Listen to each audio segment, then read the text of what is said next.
Hello, everyone. My name is Richard Butler. The MARP topic I'm going to be presenting today is MARP-nearpod. Now, when I first heard about it, I thought it was just a virtual field trip tool that we could show like videos and add on to our presentations in our classrooms. Now, doing more research, I discovered that it is a lot more in-depth and a more useful tool than just having a novelty kind of add on to your lesson. Let's see what it does. What Nearpod is an interactive platform for lesson delivery. That means is we can synchronize across all of our students' devices and keep them on task a little better. We all know how difficult it is to reach our kids, especially with the distraction that they have in their hands a lot of times, or with the Chromebooks that they're given and keeping them on task and using those tools for what they're meant for. So what this does is allow us to access and synchronize across all these devices and hopefully keep these kids a lot more focused. Some of the features that are on Nearpod, like I said, you can do virtual field trips, which is especially useful if you're studying history or art or English, and you can go to the places where a lot of these things happen without having to leave your classroom. It also allows you to have quizzes that are interactive and assessing as you are teaching, which helps you as a teacher and it helps you as a student. Let's say you're in a science class and you want to show them a model of a heart. They have 3D objects that you can manipulate and use in the program seamlessly. You can focus it down all the way down to the individual, or you can use class assessment. A lot of these lessons you can personalize or use them for small groups. Not everybody gets the same presentation if it's prepared differently. It allows for, I don't know if you're going to need 100% student participation, but it allows you to get that, especially by synchronizing everybody's screens up to what you are presenting them and having it be interactive. It also allows the students to take some ownership in their education, the interactivity, and they get to see what they're doing and use this as a resource going forward and give you feedback on what you are doing. So let's see some of the ways we can use it in the classroom. So you can use it as a simple way of presenting information like a PowerPoint or Prezi. You could just use it as an alternative way to present information. Like I said, you can make it personalized. One of the areas that they suggested to use this is in helping your English language learners or a special needs student, and you can focus your information to help them and have them have a little bit different presentation than maybe the rest of the class is seeing. It helps you with a resource distribution. You can put a primary document on there or a worksheet or images, and the students can screenshot them and use them across different platforms, and they can fill them out right there on the computer. It also allows you to model a little easier too. They're getting a full screen view of what you're modeling. If you're talking about an essay or how to do an assignment, it's really interactive and it's right there on their screens for them, and they can refer back to it later. You can put homework and classwork assigning there. Like I said, it's something they're not going to lose, so they have a chance to refer back to it and have their assignment built in. Now, sharing resources again. This is more for teachers here. Nearpod is almost a community of teachers that share resources, so you can borrow lessons from other teachers who have developed other Nearpod lessons. Also, Nearpod has a bunch of preloaded standards-based lessons that are in the website that you can use. Now, they do cost some money. Sometimes some are free, some are like $5, and it also allows you the opportunity to edit them as well to your needs. So you don't have to reinvent the wheel every time you're creating a Nearpod lesson for your classroom. So let's see what else we can do with it. As far as assessment, I saved these ones for last because I think these are one of the more important things we do as a teacher is assess our learnings. So with Nearpod, you get live and formative assessments, and you can sprinkle them in throughout. You can make them multiple questions, single questions. It's a quick check for understanding to see what you need to reteach or see where they're succeeding at and maybe go a little bit deeper. You can sprinkle in ongoing assessments. Like I said, you can put like one questions at the end of each slide so you can see if they're getting everything real quick.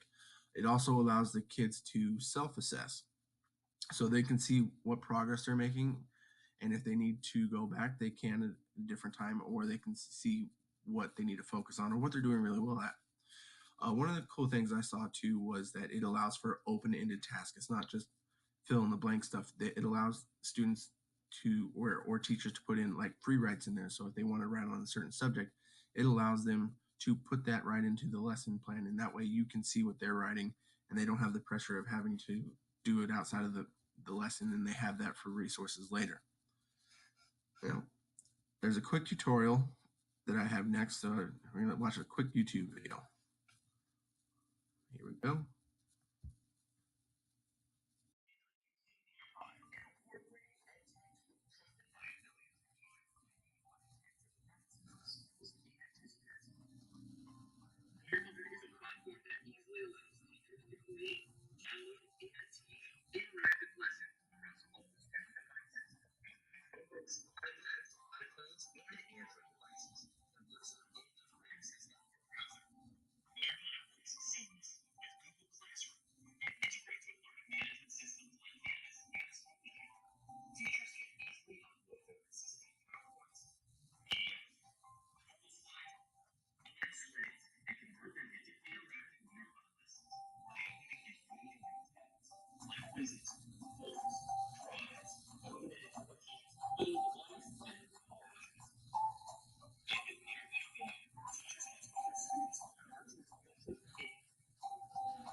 All right, so it's pretty exciting what you can do with it, and I'm looking forward to putting it into my classroom.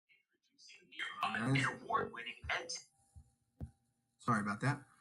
So the conclusion or my excitement to use this in my classroom, I haven't had a chance to prepare a Nearpod yet, but I'm looking forward to it because I think the interactivity of the platform is very exciting, especially given the battle with technology that I've had so far with my students, because they all have Chromebooks and they have access to their phones. So hopefully by drawing them in and having them sign into a live presentation that they have to be a part of will help break down the barriers that technology seemingly has made in the classroom. So hopefully getting them excited and interacting with the lesson will get them going forward.